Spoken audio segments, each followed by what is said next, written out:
Hello YouTube, Gage Dinkins back here with another YouTube video, another movie review, and today we're going to be reviewing one of my personal favorite action movies, Sin City.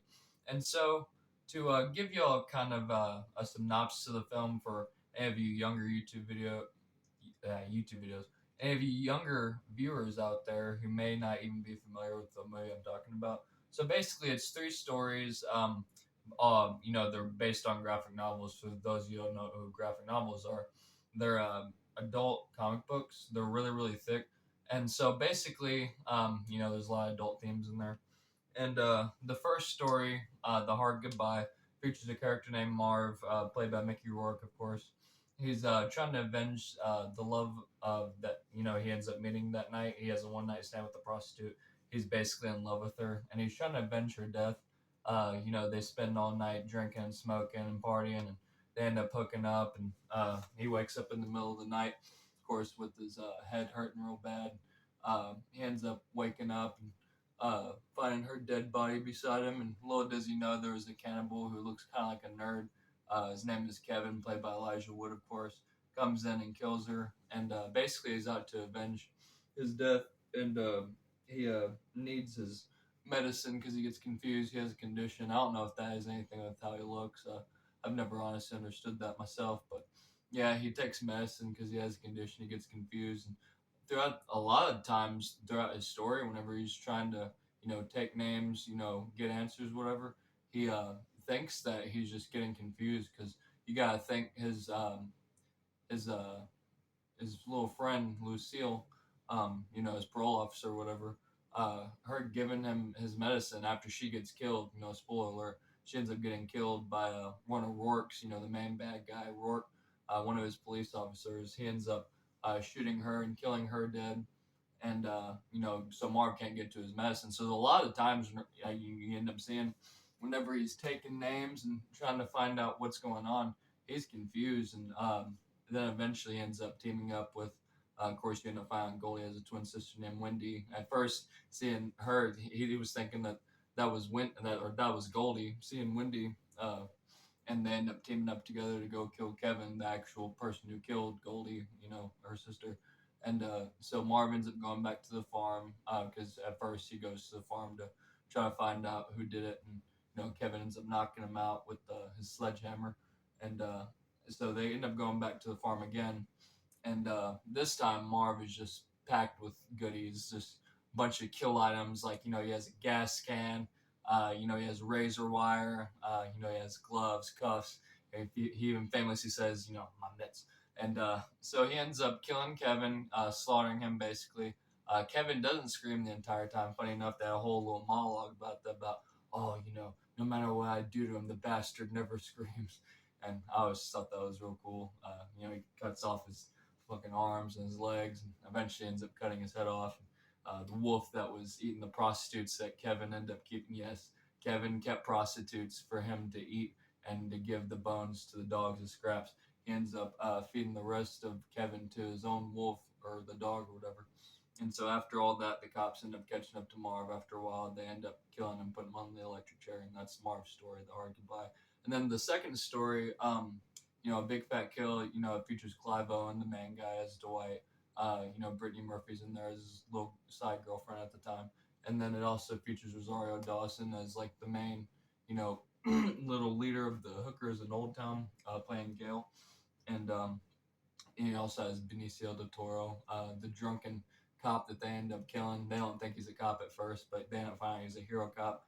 And he's just acting like a drunken asshole. He hits women, just all stuck up his own butt, thinking his shit doesn't stink. And he ends up hitting Shelly. Dwight witnesses that and basically threatens him with his pocket knife. Saying, "Oh, you ever so much just talk to Shelly again? You even think her name? I'll cut you in ways that make you useless to a woman." And he ends up giving Jackie Boy the good old swirly. And I thought it was funny too because he was like, "Hi, I'm Shelly's new boyfriend, and I'm out of my mind."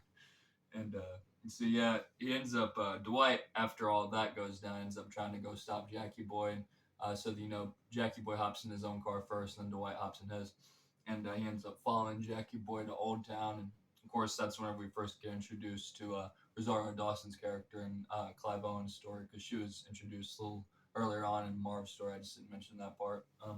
But But yeah, we get introduced to her, and then you get introduced to Miho. I forget her name. Devin Aoki. I can never pronounce it, but she was Suki in Too Fast Too Furious.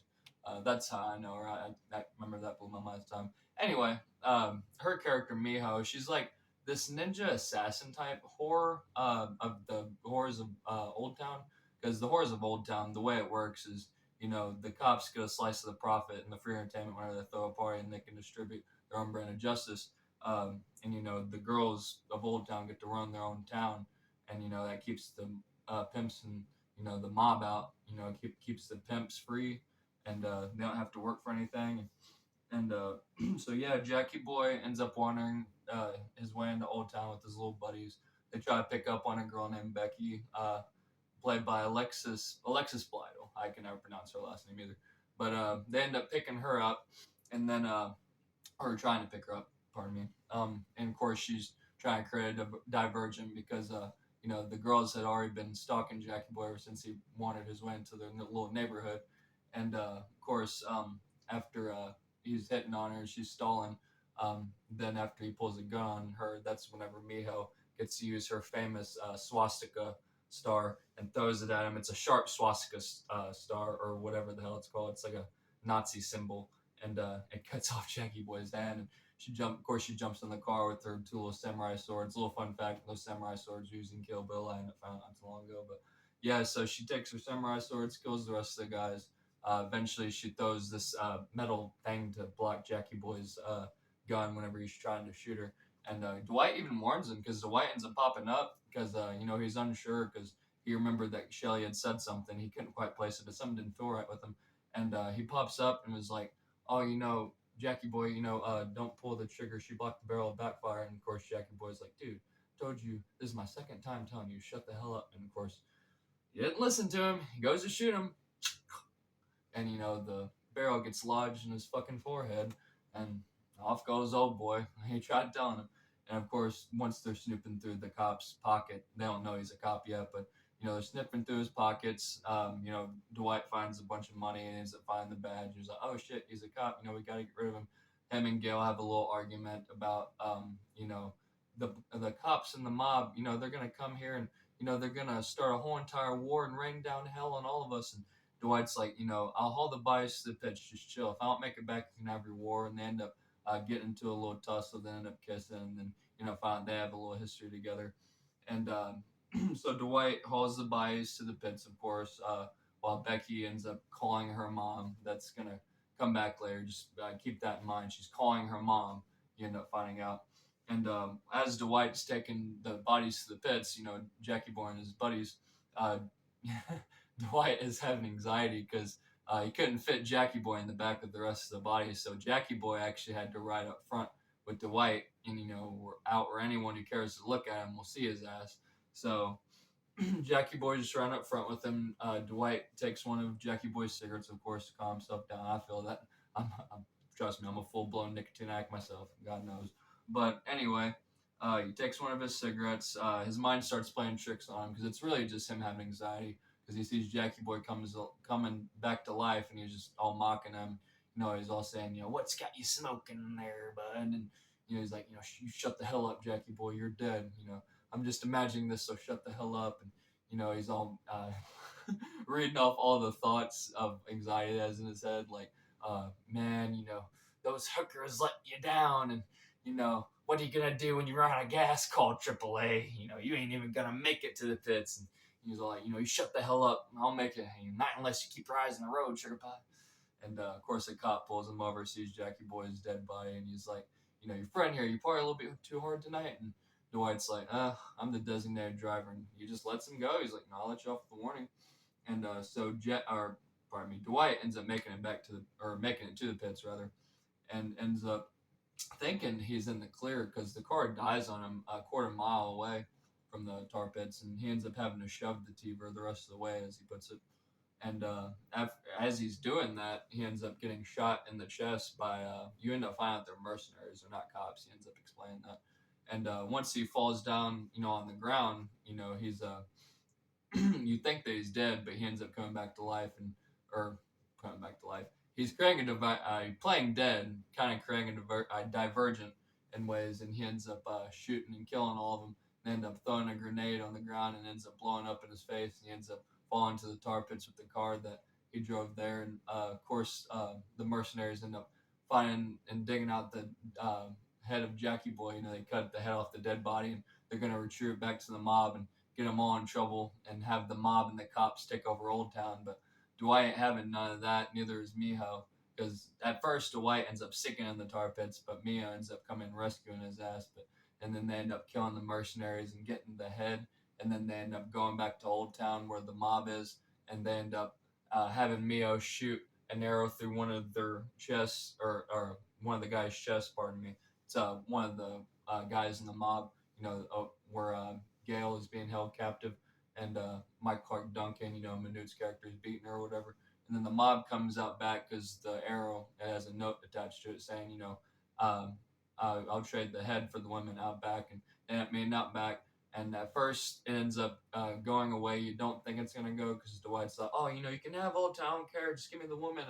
And little do the mob know, all the girls of Old Town are on the roofs because it's in an alleyway. So there's at least two or three or four buildings, at least a full block of just, you know, in between this alleyway, and all of the hookers of Old Town are just standing up there with guns, just nonchalantly shooting at the mob like it ain't nothing.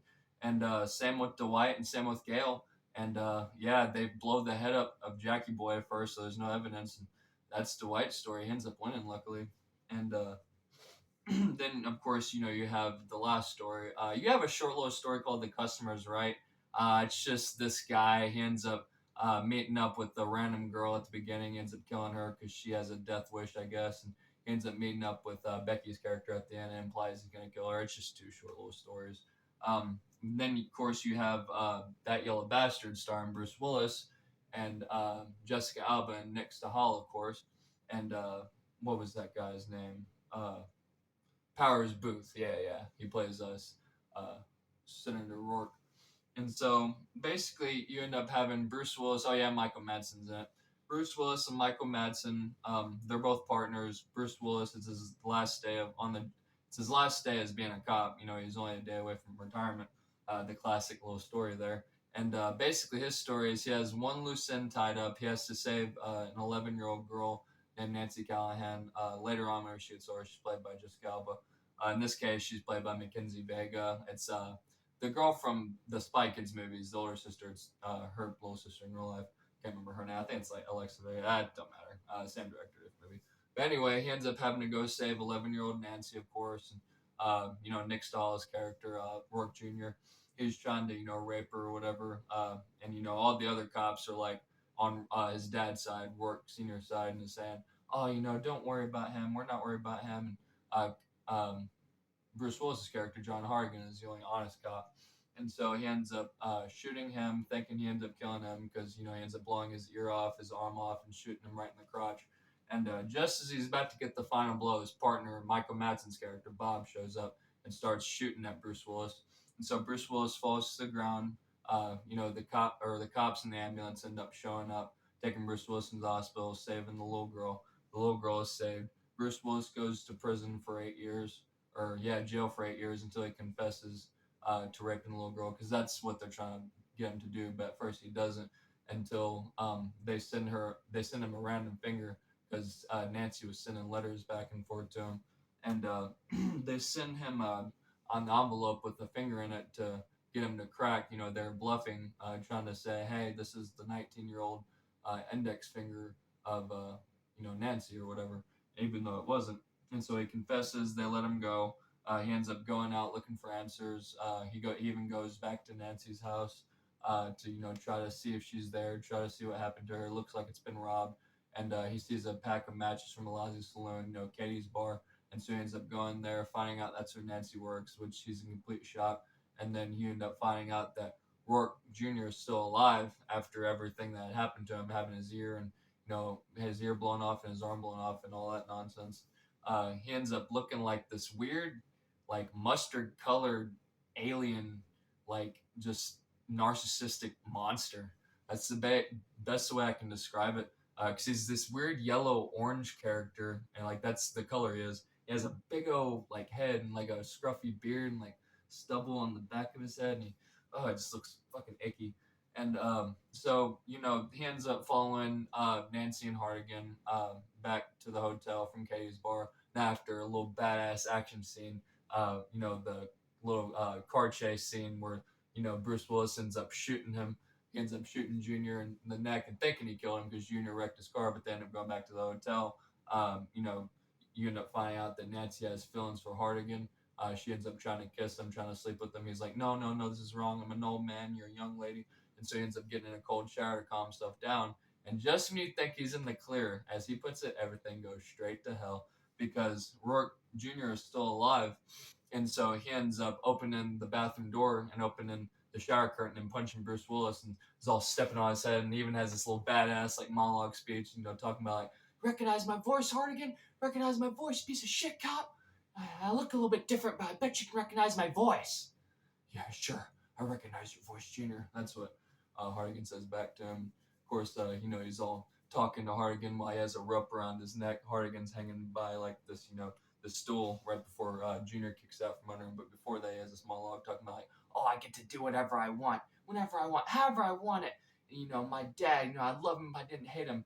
He spent all of his money, trying to grow back all that equipment he blew up from between my legs. And he's all saying like, oh, I'm gonna make dear old Nancy scream. You're gonna die knowing that's all your fault. They've all screamed, Hardigan. Dozens of them, maybe 100. 8 years worth, and every one of them has screamed. If there weren't so many people to hear about, I would show you how I'm gonna make dear old Nancy scream. It's gonna be one hell of a show. I was just thought that was so badass. And at first, he kicks the stool out from underneath Hardigan. You think Hardigan ends up getting killed. He ends up killing him. But nope. And I thought it was a cool little transition because he's all like, oh, this is it. This is the end. Because, they have their little narration bubbles. That's how it is in the graphic novels as well. But in the movie, it's, narration every 5 seconds because they're narrating their own life. He's like, this is it. This is the end. And then right as it cuts to black, there's only like a 5-second pause or however long it was to create a dramatic effect. All of a sudden, the camera pans to his eye, just a real dramatic close up on his eye. All you see is an eye open, and he's all just like, no, give it a shot, old man. The rope, move. He said, the window, maybe there's an alarm. He ends up smashing the window with his feet. And then after he ends up getting out of the hotel, he ends up going and finding Nancy again because Bert Schlub and Douglas Clump end up trying to retrieve him, two Rourke's goons. But he ends up killing one of them and hurting the other one and asking where Rourke takes the girls. And he ends up, he tells Bruce Willis, like, it's the farm, the Rourke family's farm. And ends up finding him. And I thought it was funny, too, because he said he was going to charge in, or he was going to take it slow, but he ends up charging in just like he said he would. And there's even a part where he's like, stupid old man, I'm doing exactly what I said I wouldn't do. And he ends up killing all the cops that are blocking off the farm. And in the background, you can even see Kevin reading like a copy of the Bible. This story takes place before the whole hard goodbye story where Marv kills Kevin, of course, because you end up seeing Marv earlier on at Katie's bar too. I forgot to say that after Nancy hops off the stage and kisses Hardigan. But yeah, you end up finding out that Rourke is holding Nancy captive at the Rourke family's farm. And he's got her all tied up by a rope. He's all whipping her, calling her a big fat ugly cow, and she'll crack and she's gonna scream. And she's just trying to create a diversion and all that good stuff, saying like, oh, you're pathetic. You can't get up unless I scream. And of course, Bruce Willis comes in with his pistol and he's trying to save her. But at first, he creates a divergent. He's acting like he's having a heart attack. And then Rourke ends up walking up to him, Rourke Jr., and he ends up taking the knife. And just as you think he's about to stab him and kill him, nope. John Hardigan had a motherfucking pocket knife in his pocket. He ends up sticking his ass right in the chest, Rourke. And Rourke ends up falling down to the floor. Hardigan ends up taking the knife that Rourke was holding in his hand out of his hand, ends up bashing his fucking head in with his own fist. Hardigan, bashing Rourke's head in. That's what I meant to say. And he ends up tearing his nuts out. Instead of shooting his crotch, he just freaking rips that shit out from how angry he is. And it's so badass because he's bashing his head in. And as he's doing that, you feel the pain because Bruce Willis is all just sitting there like, hey, Lord, yes, you son of a bitch. And it's just, it's so badass. Every time I say that part, I feel that pain. And not only that, but after all that goes down, Bruce Willis ends up getting Nancy's coat back on, or Jessica Alba's coat back on, takes her back to her car. She's safe. They end up kissing. She's like, "Oh, what's gonna happen?" He's like, "Oh, I have friends here. They're on the way to collect evidence. They're gonna clear my name. I'm gonna get Senator Rourke behind bars where he belongs." And she's like, "Oh, I can't lose you, not again." And he's like, "Oh, you'll never lose me, Nancy." They end up kissing. She ends up leaving. And there's one more narration in there where Bruce Willis is like, "Yeah, get Senator Rourke behind bars, sure. And after maybe I pull off that miracle, I'll go out and punch out God. There's not a prosecutor in the state that'll go after Senator Rourke." And he's all saying, there's only one way to beat him because he's gonna go after me through Nancy, and there'll be no end to it. There's only one way to beat him. And he said, "An old man dies, a young woman lives." Fair trade, because it's a little parallel to the beginning of the movie where he says an old man dies, a little girl lives, because he thinks that he's gonna die. This time, spoiler alert, he actually ends up putting the gun to his head and killing himself, because he says, an old man dies and a young woman lives, and yep, he straight up kills himself in white silhouette. Pardon me. And don't get me wrong, the shot looks cool, but it is a bummer because I know it had to happen because that's what happened in graphic novels, but all of that shit happening, it's just like, oh damn, you fall in love with Bruce Willis's character. It's like, oh, just for him to die. But anyway, yeah, that's basically what Sin City is about. I watched this movie whenever I was 6 years old, damn near right after it came out on DVD. I remember because it came out in '05, but I watched it the ending of my kindergarten year. It just came out on DVD, like I said. It was around the ending of my kindergarten year or that summer. I can't remember. But all I know is I went through a huge phase at the beginning of first grade, watching it quite a bit. And I have to agree with Robert Rodriguez and Quentin Tarantino. They had showed it, at a Comic Con back in late 2004, and they were saying, "Oh, audiences didn't know what to think. This was like the craziest thing they'd ever seen. They had never seen a movie. They'd never seen anything like that before." That's basically the reaction I had when I was a kid because the vibes I got from watching it was, obviously classic Robert Rodriguez, Spike and Sharkborn Lava Girl, whatever. But I even got a little bit of like a Quentin Tarantino Kill Bill and Rob Zombie House Thousand Corpses vibe here and there. Not all the way through, obviously, but it's just for an action movie. It's definitely dark, deep, depressing, and violent, but in a fun way. It's a fun watch. It's my personal favorite action movie ever. I'm not even saying it because it's nostalgic. I love the hell out of the movie. But funny enough, I mentioned Quentin Tarantino, Kill Bill. He actually did direct a scene in that movie. He's a special guest director because Robert Rodriguez and Frank Miller directed it because Frank Miller wrote and drew the graphic novels. And Robert Rodriguez shot and cut it and came up with the idea. But they even brought Quentin Tarantino in as a special guest director. I thought that was real cool because he got to direct that whole entire scene with Dwight in the car having the thoughts of anxiety and Jackie Boy coming to life. And I remember finding that out and kind of blew my mind, really. But yeah, I guess my favorite parts would probably have to be, of course, my number one favorite part is definitely the actual big fat kill scene whenever Marv actually ends up killing Kevin. Either that scene or I also like the scene that Tarantino directed, the scene I just talked about. I also like the opening of Marv's story whenever it shows him having sex with Goldie. Just not to sound like a pervert. That's not why I like it. Just the color pattern, like her blonde hair, her red dress, the red heart bed. I love the artwork. The artwork in that movie is fucking solid. That's one of my favorite things about the movie is it wasn't that they were trying to make the movie, an adaptation of the book. They were trying to take this graphic novel and see how they could put it on film because Frank Miller wrote and drew the graphic novels with the intention of making them unfilmable. So, I just always got a real kick out of that. And I also like the ending. Whenever, like I said, whenever Hardigan ends up bashing Work's brains in with his own fist, like that always hit different. That was always real bad because you feel that pain. Like the classic line, 8 long years, son. It's like, oh, it's awesome. But and I also like the old tar pit scene whenever Dwight is killing the mercenaries and whenever he's still in the tar pits. That whole entire scene was really cool. Another thing I did forget to say is each one of the stories has a white silhouette. The customer is always right. Has a white silhouette of whenever he's kissing the girl at the beginning, and then Dwight's white silhouette is whenever he's floating in the tar pits, and Marv's white silhouette is whenever the wolf is eating Kevin's legs. and Hardigan's white silhouette is whenever he ends up blowing his brains out at the end. So they all have white silhouettes, low dramatic effects. That's how they were drawn in the graphic novels. But I guess if I had to rate this movie, it would definitely have to be, hmm, yeah, yeah, flawless. I was about to say 9.9, just because I, I I don't watch as much as I did when I was in high school. But that doesn't take away from it. It's still my favorite action movie. It's still a really fun watch.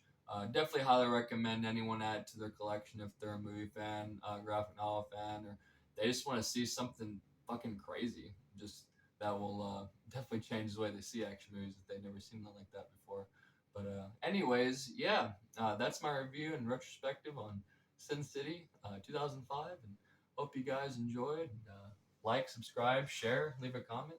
And I'll see you guys in the next video. Peace.